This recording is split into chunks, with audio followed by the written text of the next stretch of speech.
Okay, hello everybody, and welcome back to another episode of the Pregame Network podcast. This is episode 72, the only gaming news show on the internet not afraid to offend anybody with our hot takes or any kind of take.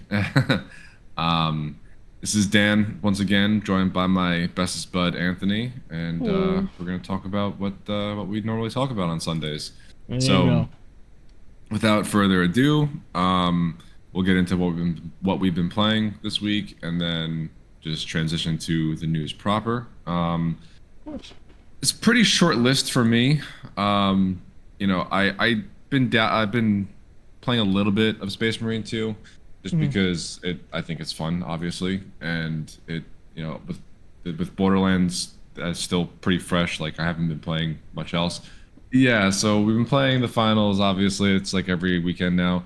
I've obviously been playing a lot more of Borderlands. I actually just beat it like a couple hours prior to this recording. So, what I will say about I was just gonna say before you give me your final thoughts, I'm assuming that that leads into whatever end game and looping content, much like Borderlands 1 and 2 did, right?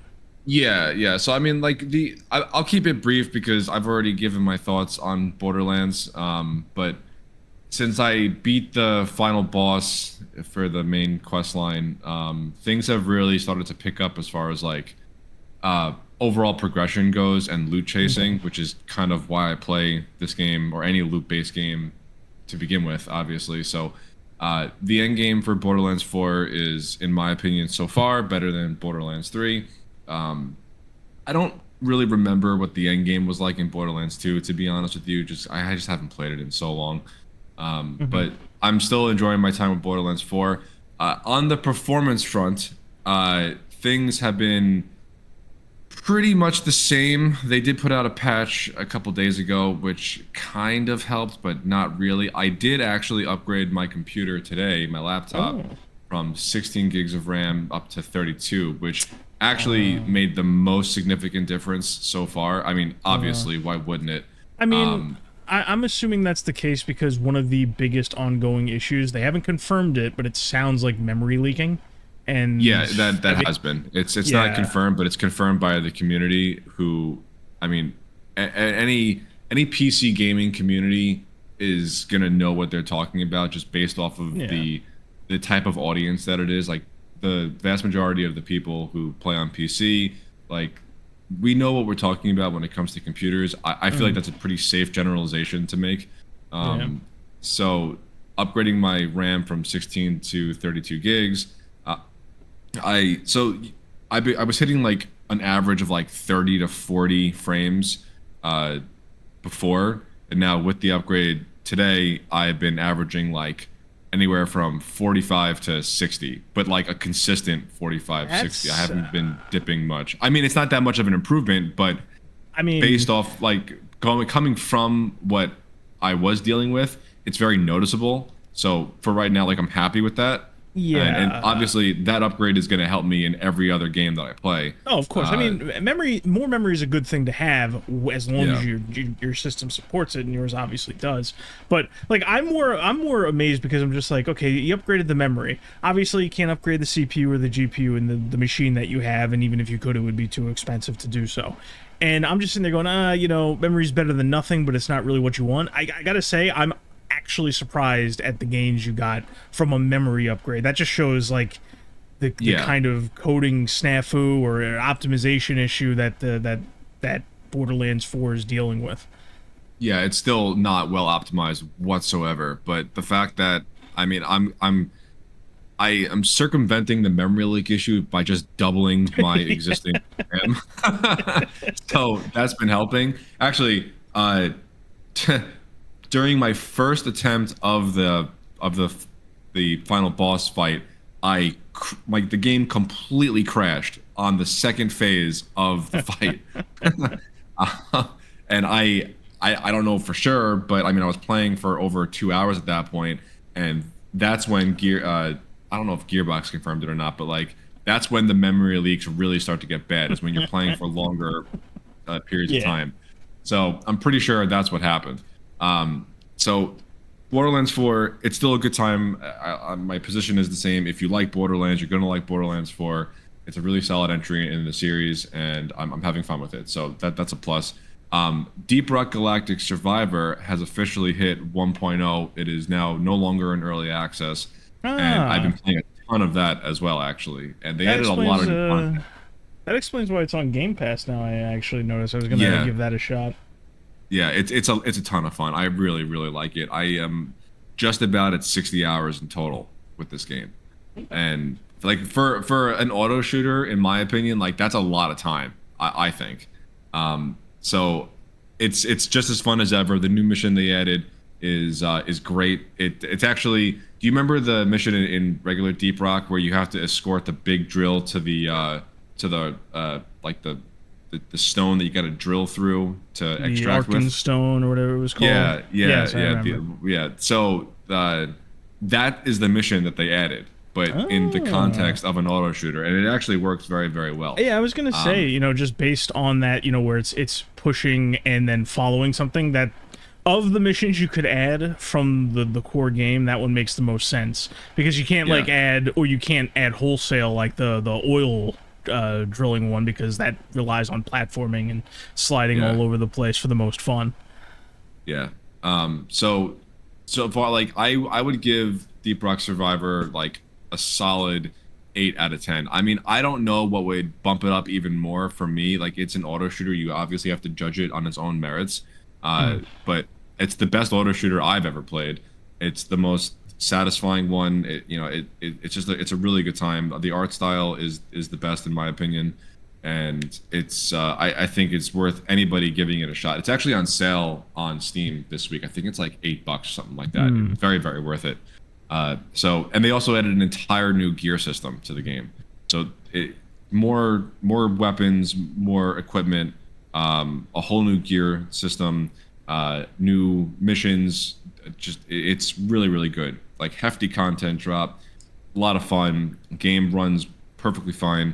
It's just been a really good time. So that's what I've been playing this week. So why don't you give me the rundown on what you've been playing? Yeah, so obviously I've been playing the finals with you. Got my gotcha games. I've been playing Zenless Zone Zero and Genshin Impact, just because there's some new events going on. Very light playing. I kind of mentioned to you like a week or two ago, maybe 3 weeks at this point, where I'm just like, spook season's right around the corner. I'm getting the itch. I gotta play some horror games, right? So I figured, given the date and how close we are to October proper, I would dip my feet into something easier, because I need more footage from it anyway, and I jumped back into Dead Rising Deluxe Remaster. Yeah, I saw you playing that on Xbox. Yeah, and obviously you heard me rant plenty about the Deluxe Remaster. You heard me say quite a bit about it. Oh yeah. From pre-release to close to release to after release, and so on and so forth. But we just passed the 1 year anniversary of the game coming out, and I'm just like, I was gonna. A year already? Yeah, I was gonna release something on the day, but then I'm just like, I'll wait. But I still ended up playing it. I'll end up putting something out on like the physical release day, which was like 2 months from now. And so anyway, suffice to say, I'm playing through it. Like I said when I summarized it to anyone who asks me or played it with me, it is just Dead Rising 1 but watered down and kind of like with like a cheap coat of paint thrown on it. It still has all the sticking points. It still has all the crappy voice acting. It still has the AI upscaling. It still has it's surprisingly more glitchy now than when I played it the first time, but even a watered down Dead Rising is kind of fun. I'm still very thrilled that I put no personal funds into it. So, but yeah, that's what I've been playing. It's really just that. Yeah. Short list, okay. Yeah, cool. Let's see. So what do we got first for the news? I apologize for my voice. I'm just getting over being sick. My voice has been shot for the past couple days. Yeah. So there's that. Let's see. You posted something about the new Splinter Cell Deathwatch show coming out on Netflix.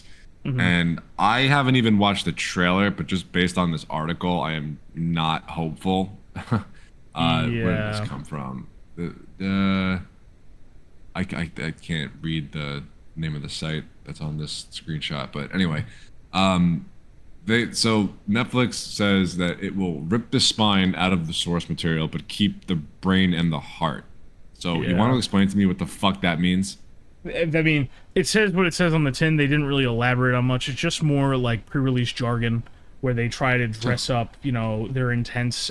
It's honestly, in a way, it's kind of refreshing that they're being honest about it to the point where instead of just not saying anything, they dress it up in a way that makes it sound it's like, oh, you know, we're tearing it apart, but we're really going to get to the heart and soul of what Splinter Cell is. And I watched it, and I watched the trailer. But Sam Fisher is no longer going to be the best at what he does.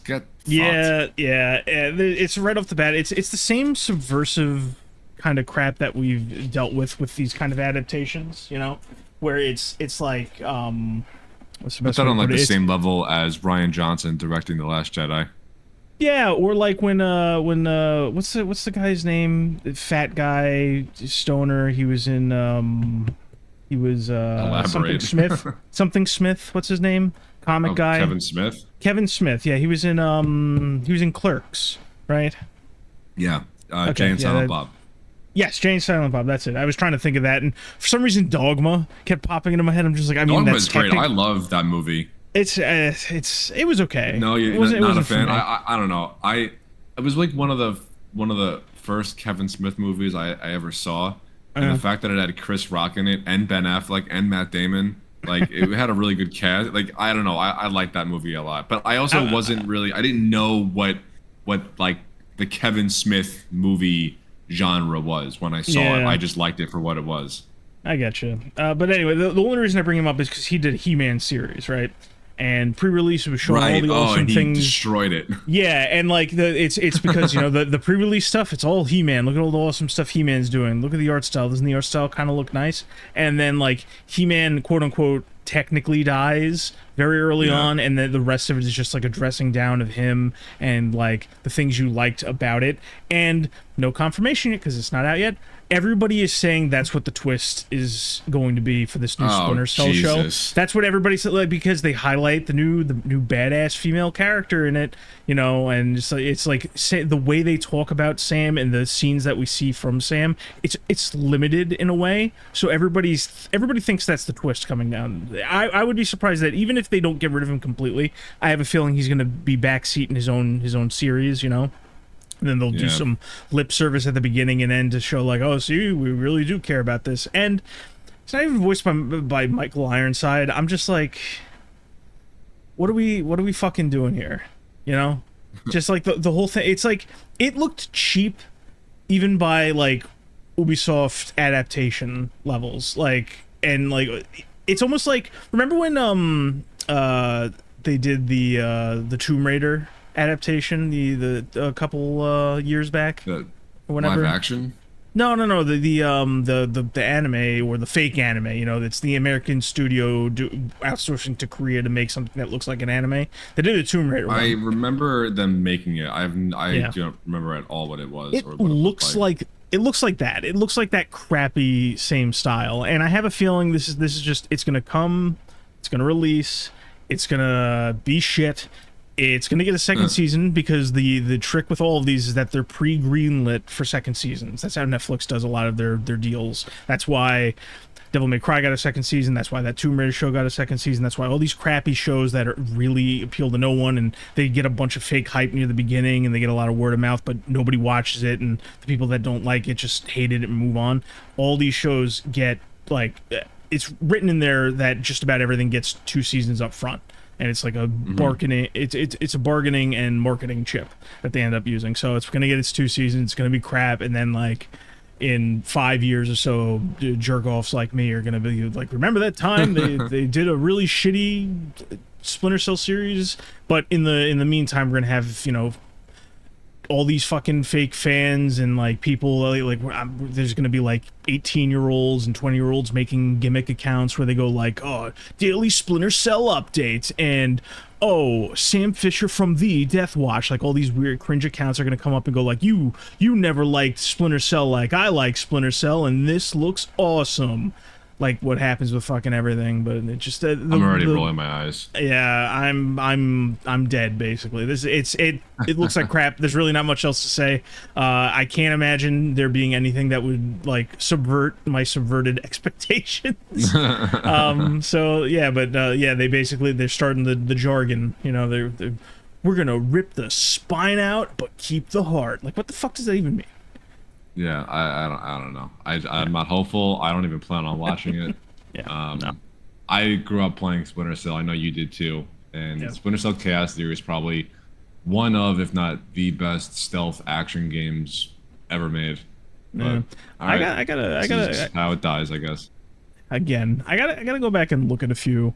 'Cause I feel like I'm due for a Splinter Cell like series playthrough at a certain point. I remember loving Double Agent, and apparently like that's not like a. I love Double Agent also. Yeah, I like it was one of my earliest 360 games that I owned too. I think when they were still doing that like kind of bridging the gap kind of wait, thing. no, I'm thinking of Conviction. I loved Conviction. Conviction was like the first kind of like soft reboot Splinter Cell. Yeah. Yeah, And then Blacklist was also very good. Yeah, I actually went to play Conviction like a month ago because it was I owned it or it was on Game Pass or something, and man, that's a game that's in the wind. They did not do any optimization because it still runs at like 22 frames or something. And you know me, I'm not a big frame guy, but lower frame rate mixed with like there was like an awkward delay in the controls. It's like I can't do it. Like I didn't know it was, they left that game in the wind. Honestly, most of the Splinter Cell games are kind of in the wind. Like if you try to play the PC ports by default, they don't function. You got to know what you're doing, which obviously me and you do, but it's worth noting that like it's not like a plug and play kind of thing. And I think they're going to leave it that way just because they do have plans to reboot the series with like a remake and all that kind of stuff. They've been talking for a while, but I definitely want to get back in and do a playthrough because stealth genre is one of the many genres that kind of like peaked and died. I would say the big three are survival horror, stealth, and strategy and simulation. Like you really just don't see those kind of games anymore. Like even with some of the like, you know, we're gonna get the new Silent Hills right around the corner. Oh, they remade Metal Gear Solid 3, but it's not quite the same. Like there's a pulse, but it's not where it used to be. Yeah. So that's a thing. Let's see what else we got here. I'm gonna jump around a little bit. So Go for it. there's a article from MP First about I don't know if it was a leak, but it was a first look or something at the gameplay for Marvel 1943, Rise of Hydra. And I'm got to be honest with you, I completely forgot this game even exists. The Marvel video game adaptation of late, like going all the way back like 6-ish years ago, have been pretty terrible. Like, I mean, not just Marvel.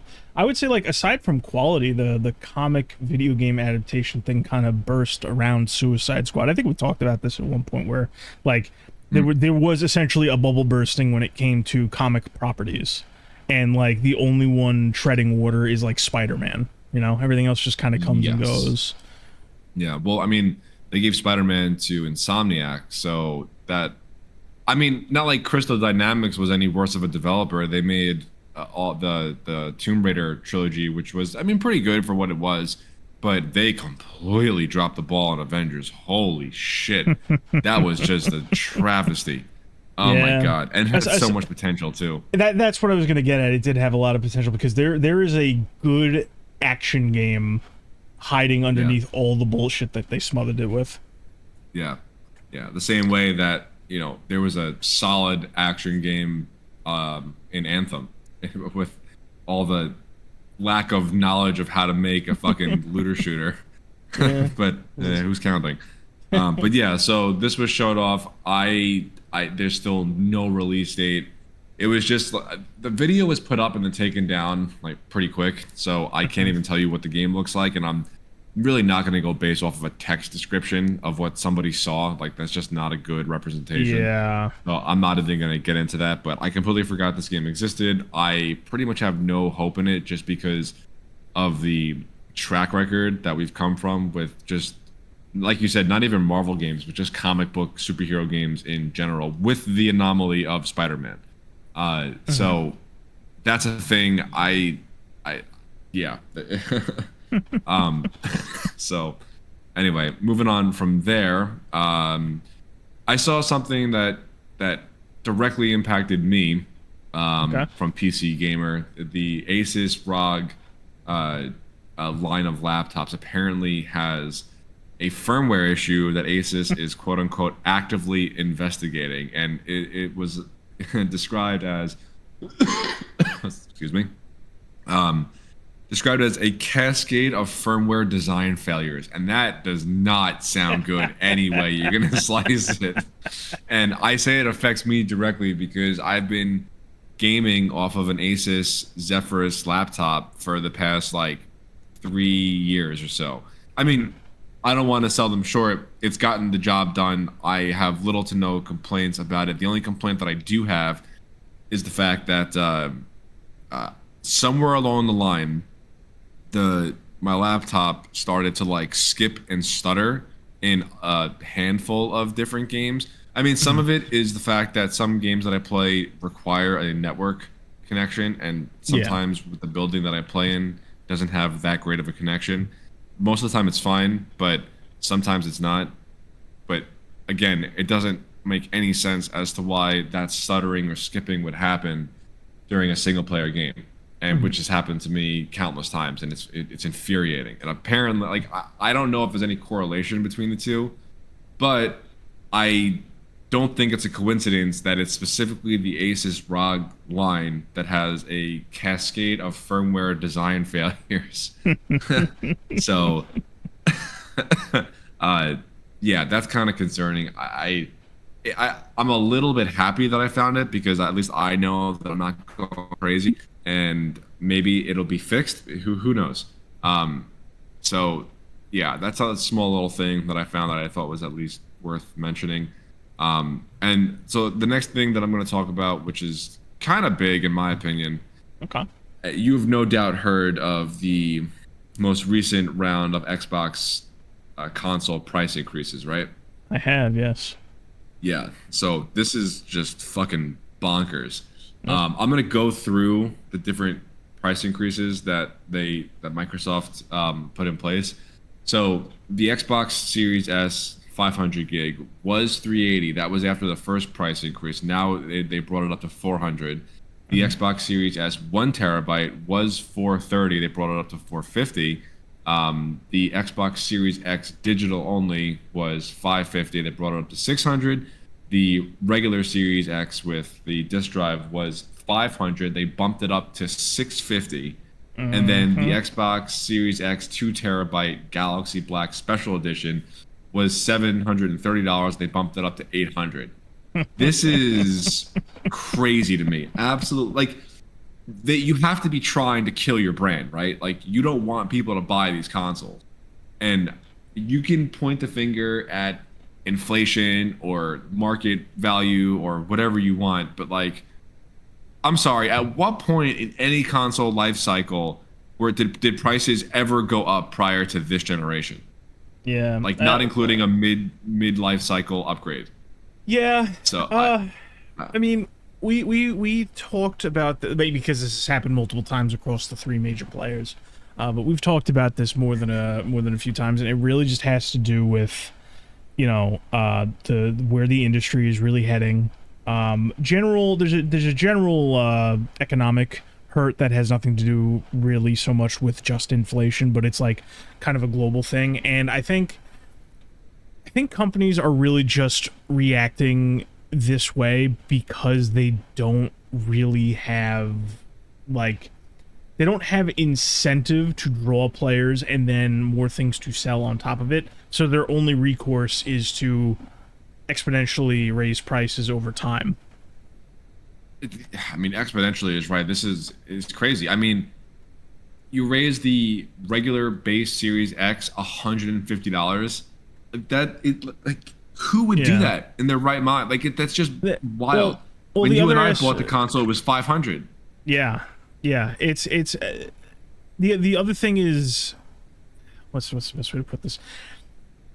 overall, because of like the gaming space, like they can get away with that. So now it's going to be like everybody's inching upward to get more money, almost the same way that the games themselves have been, you know, they've been trying to increase the price of games and whatnot, right?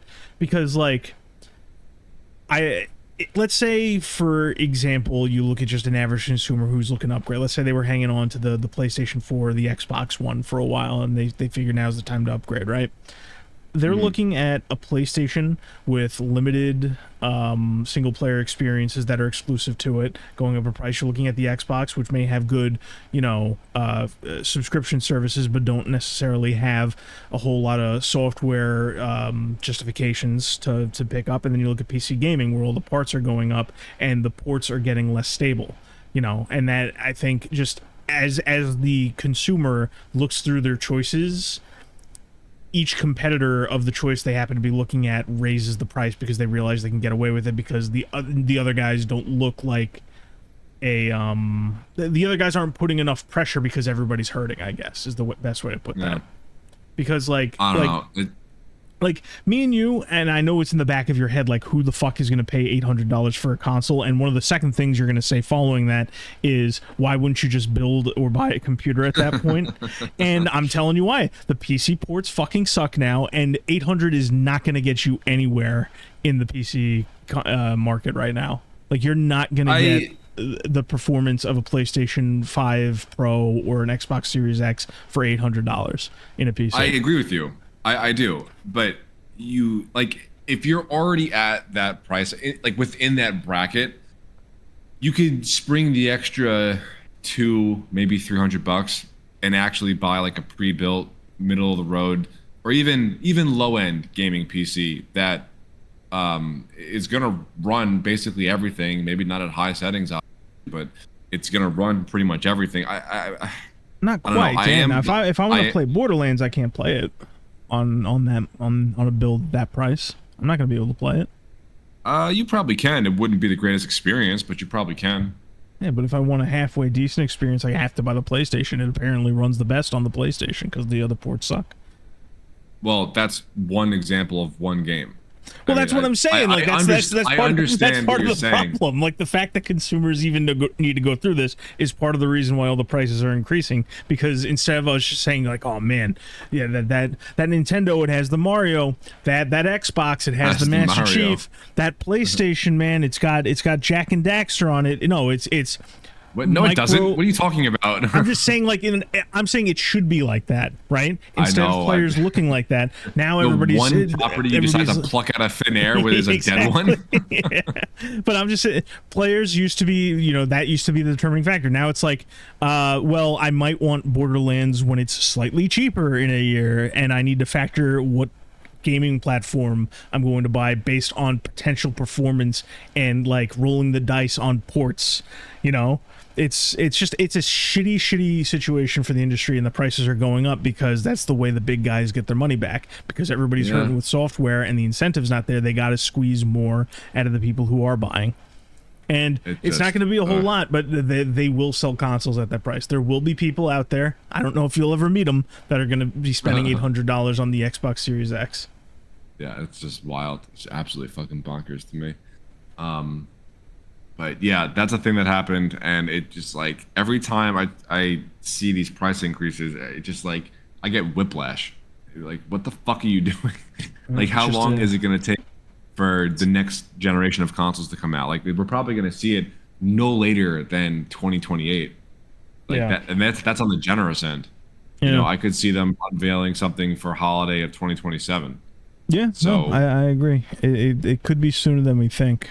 It's definitely going to be before the 2030s, that's for sure. But I mean, what was it the last time we were talking about it? Like, it sounded like they were gearing up to like start teasing it at the end of this year or something. It's possible we get it full releases next summer. Who knows? But we're not full releases, but full announcements, not releases. I'm not even sure what Sony and Microsoft can do. Like for like the next generation of consoles that would even have me interested at this point. Like, yeah, you could talk about like raw horsepower all day long, but I think we've hit the point in gaming where, like, how do I word this? I don't think that video games could really look that much better. You know, for lack of a better description, like I think that's kind of where we're at. Yes, I got basically to kind of articulate, and we'll see if we're in alignment on this. Gaming right now, as far as that particular fight is pretty much over. The big guys seem to be each taking aim a different way to really stand out among the competition. With Microsoft, they want to be on as many platforms within reason, and they want to bump up their services. PlayStation is basically just trying to pretend they're still a traditional console, and Nintendo is just staying in its own lane with the kick the can console that is the Switch 2. Basically, what to further your point, what I was getting at, where you're just like, the games look about as good as they can really get. The hardware is there, and it's as good as it needs to be for the foreseeable future. The only reason people still talk about hardware improvements is because of the issues that we talked about before, where people just are not making the games up to snuff anymore. What the industry needs right now is smaller, talented teams with reasonable budgets and creative visions. That's what it needs, because the hardware's there. That's what I was basically trying to articulate and further what point you were talking about, where we were talking about games looking as good as they would. But like I made this statement before. I just imagine the guys that were making games in the late 90s and the early 80s, if they had the hardware that we do now, like the amazing experiences that we could be dealing with. That we would be seeing right around the corner. We wouldn't be hurting the way that we are. Don't think like that though, Anthony. You're just gonna make yourself sad. I'm already sad. Have you seen the Xbox prices? but no, it is really, it's a matter of, there was that arms race for a while, obviously. I mean, when I say a while, I mean it was always on the minds of the people making the consoles, right? That's it. Back to Sega Genesis and Super Nintendo, right? There was always a fight there. It plateaued and peaked after the Xbox One and the PlayStation 4. Like, they lined it up. You had the Series X, you had the PlayStation 4, the PlayStation 5, and there's still talks about which one does what a little bit better. But we're at the point where it's just like single-digit percentage increases. Exactly. Like, it doesn't. Exactly. Yeah. We're at the point where like the issues of performance is purely from bloat and the lack of talent. That's really all it is. Because there's no reason, like CD Projekt Red, right? I give them a ton of shit, and I will never stop giving them shit, because I don't know how they as a company can kind of turn the reputation around in my mind, in how I feel about them after the disaster that was Cyberpunk 2077. Cyberpunk 2077 runs on the Nintendo Switch too. That alone should shine a light to anyone who doesn't understand the concept. It's not a matter of hardware anymore. That that is being pushed by the massive companies that outsource fucking everything to save a quick buck. Instead of hiring and maintaining the talent of like a handful of individuals, they hire 600 people from God knows where, God knows what fucking continent, and what fucking team, but they just mass hire these people to churn out all this crap. It's the same reason why, like, I was talking about Dead Rising Deluxe Remaster, right? Neobards is a company that worked on that game, and they were like 30% of the workforce, and there's a reason it looks shitty. But if you look at Neobard's track record, they also worked on Silent Hill F, which is coming right around the corner. They also worked on God of War 2018. They also worked on what's the other one?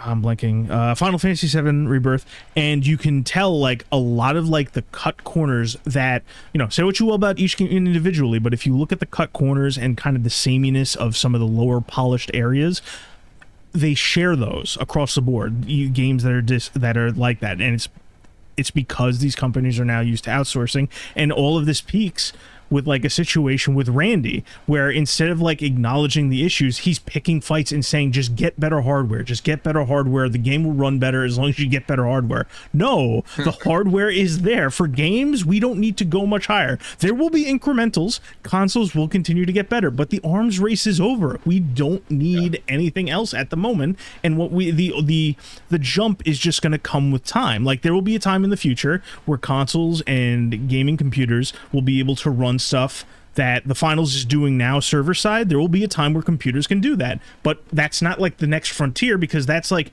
incremental. We'll get there eventually. Games and the technology they need, it's there. We just need talented people, both creatively and technically, to be able to build these experiences. It's why, you know, we keep talking about AA. It's slow, but occasionally AA games just get there and they're great and they're awesome. It's a matter of years of talent bleed. That's why we are where we are. That's one of the biggest issues that affects fucking everything. Yeah, definitely don't disagree with that. Yeah. It just, God, I don't even know. So, yeah, that's the thing. Just cover your ears, close your eyes, go emulate something from yesteryear, and live it up. Yeah, exactly. Yeah. all the shit I'm gonna be playing throughout the spook season is gonna be like the good stuff from days that have passed. You know, I'm gonna go live in the past of survival horror throughout the next month and a half or so. You know, I'm just gonna live in the nice little experiences. You know, maybe I'll replay Resident Evil 4 again. I only played through it once since the remake came out. Yeah. Okay, so let's see what else happened. Yeah, there was a big capture event for Battlefield 6 like a couple days ago, where they showed off like the really big like all-out war maps. One of them was Operation Firestorm, which is a remake from Battlefield 4. It's a fan favorite. I don't know if you even remember that, but I've heard of it. It was one of the most loved maps for Battlefield 4. The only, I'll tell you right now, while I would, like, if you showed a few of them to me, the only two that I remember from the Battlefield 3 and Battlefield 4 era that I can identify visually without it being described to me. Wait, let me guess. One of them was definitely Operation Metro. Absolutely, that's the first one. And the other one is probably the Shanghai map with the. Is that the one with the giant building in the middle that comes down? Yes. Perfect. Yes. 2 for 2. Yeah. You may continue. Yeah. I mean, mark my words. People like within the first week, maybe within the first couple days, there's gonna be a 1-to-1 remake of both of those maps from the Portal system for that game. That Shanghai map, just from what I know of it, is such a cool concept where like most of it takes place in that building and it's the centerpiece and it can come down. That's so cool to me.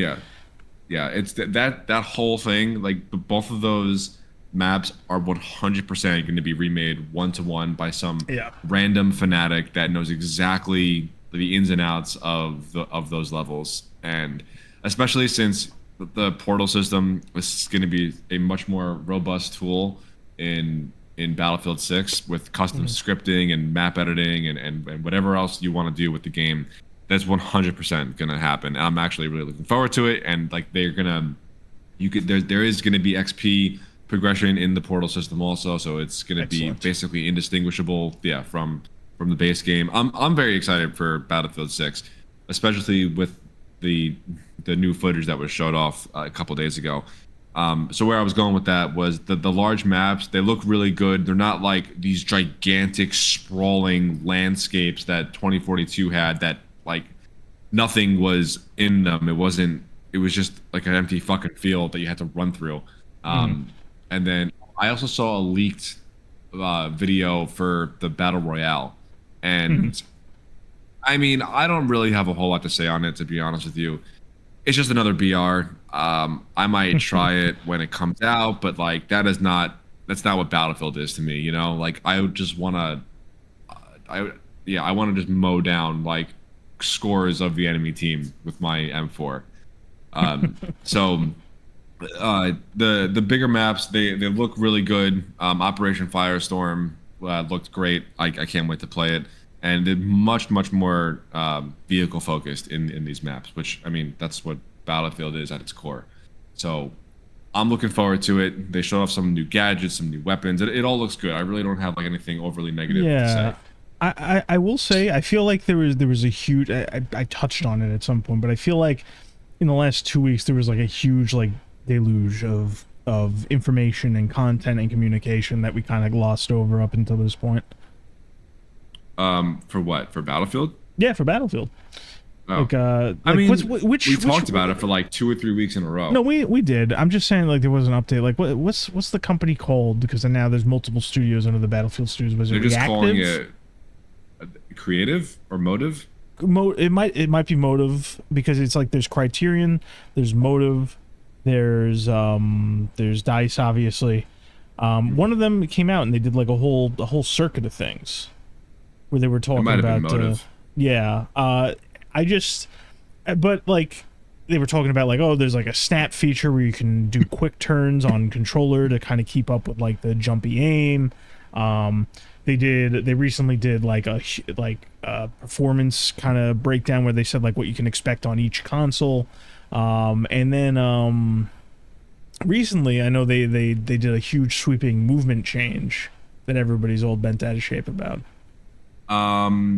Yeah, I remember hearing about that. I don't really know the details of it, but I remember them saying something about that. But yeah, I just must have missed that one. I've seen some clips from like the Battlefield tests or the Battlefield Labs, whatever it's called. I keep forgetting it. It's Battlefield Labs. Yeah, I see all like the online, people, those people I described a couple weeks ago, where I'm just like, oh, they want the constant feedback that you would get from like the old school arena shooters, but they want to do it in a situation where the game's not really built for that. They're just breaking it for that satisfaction because they can't really hang in those other ones. It's like Unreal Tournament and what's the other one? I'm forgetting what big one was. Is it Quake? I feel like there's another one that I'm forgetting. But it's like you have those ones, you can go buy them right now. They're $7 or cheaper. You can go play them if you want, but no, they want Battlefield to play. So I saw a couple clips, and it's like it's already a little bit too much movement because they're still sliding, but they're not like flying. And people are upset about this because it just seems like regular, like, oh, there's penalties for sliding too often. Your movement isn't that great. You can't carry it. You can't bunny hop and all this shit. And people are just like, oh, I guess you just want another boring, shooter. This is how Battlefield dies. And I'm just like, COD still exists. Go play it. All these old arena shooters exist and are built around that. Go play them. If a Battlefield game looks and plays like a Battlefield, like that's how it should be. But then they have the retorts like, oh, you should have seen the stuff I could do in Battlefield 3, 4, and 5. I was flying all over the place. That's the real Battlefield. I'm just like, just stop. Nobody believes your bullshit. This gaslighting about like shit that you lived through just because they just wanted more of a rush when they're streaming on Twitch or whatever. It's getting ridiculous, man. What are we fucking doing here? Just make a good game. Ignore these fucking people. To be honest with you, I completely forgot that we were getting a new Call of Duty until you mentioned COD, like just now. Man, how far we've fallen. Oh God, COD is just, well, wow. All right. Anyway, What else? What else is there? I think that's all I have. And I know you definitely got a rant up your sleeve or something. No, not quite. There is some developing stuff, but I'm gonna need like another week on that one because we're not quite in ranting season yet. There's something ticking because with all the recent goings on in politics and whatnot, two people I've had my eyes on for a while in a certain industry that I can't stand, like, that have been relatively smart, have been making moves recently because they just can't contain themselves. They need an audience. They need to speak to people. So I might have more to say next week, but right now I don't have any major rants. Nothing to scream about right this moment. So I'm sparing you this week is basically what I'm saying. Okay, well, you just spare me for this week. Yes. Dark Tide is getting a new update in like a couple days. I'm very excited. It's something to do with the Mortis Trials, which was the like the roguelite mode. So I eagerly await that to release. I will always play Dark Tide. That game is so much fucking fun. That was pretty much it. I'm still waiting on on more Killing Floor content. They're supposed to come out with this rearmament update like sometime around Halloween, I think. So I'm expecting that to drop like early October, but there's still like no word on a release date. But I'm a little nervous because Killing Floor 3 has not gotten the reception that it kind of needs to stay alive, I guess. I don't really know how else to put it. Actually, I don't even. I'm curious what the player count is right now. So I'm gonna look that up real quick. Yeah, but beyond that, I mean, it's been a pretty slow week. I mean, most of my quote unquote news has been kind of dominated by Borderlands, like, just atrocious optimization. Like all these different outlets saying, "Oh my God, there's 416 people in game right now." What does that compare to Killing Floor 2? Let's find out. That's not a lot of people. 3,000. Oh, that's rough. They need a ship shape. Yeah, they need to get that shit out the door. Yeah. Wow. It's a fun game under the hood. Don't squander it, especially after all the time you put into it. Yeah. Oh man, that feels bad. But I mean, there's less news, but more like there's 2 games right around the corner. I'm excited for. I don't know if I'm gonna be able to get them right away, but there's Sonic Racing Cross World that looks really, really good. I played the beta. Everybody's saying it's the final product is as good as the beta. It's higher rated than the latest Mario Kart, so that's really cool. And it's got a whole lineup of post-launch content where a lot of it's free and some of it's paid. Like all the Sega shit's free. I think that's lining up pretty good. Silent Hill F apparently leaked and is in the wild, and I want it to be good.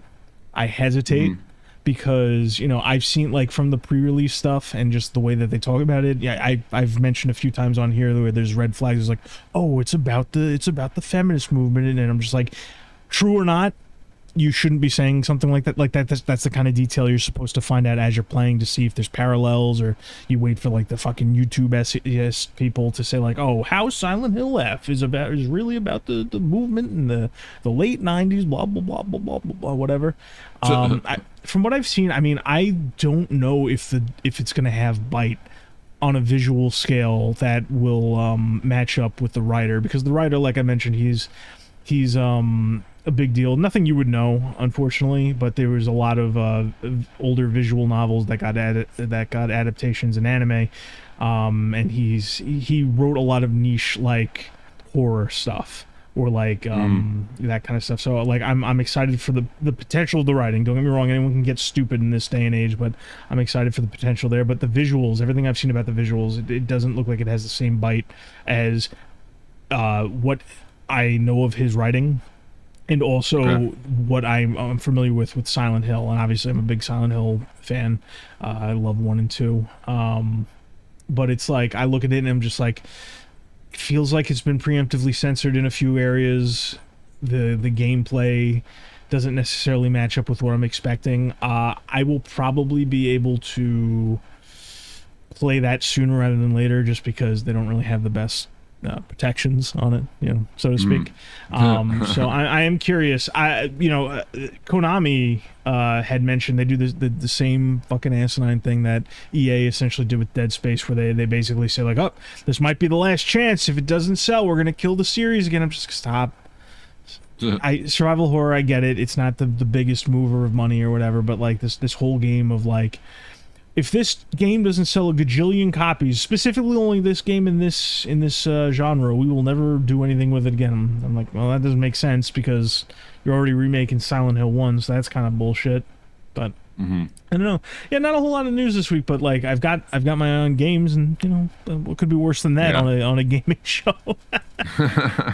I still really want to try Jump Space. That hit early access recently. Yeah. And it's got really good reviews. The only problem is that it's not crossplay.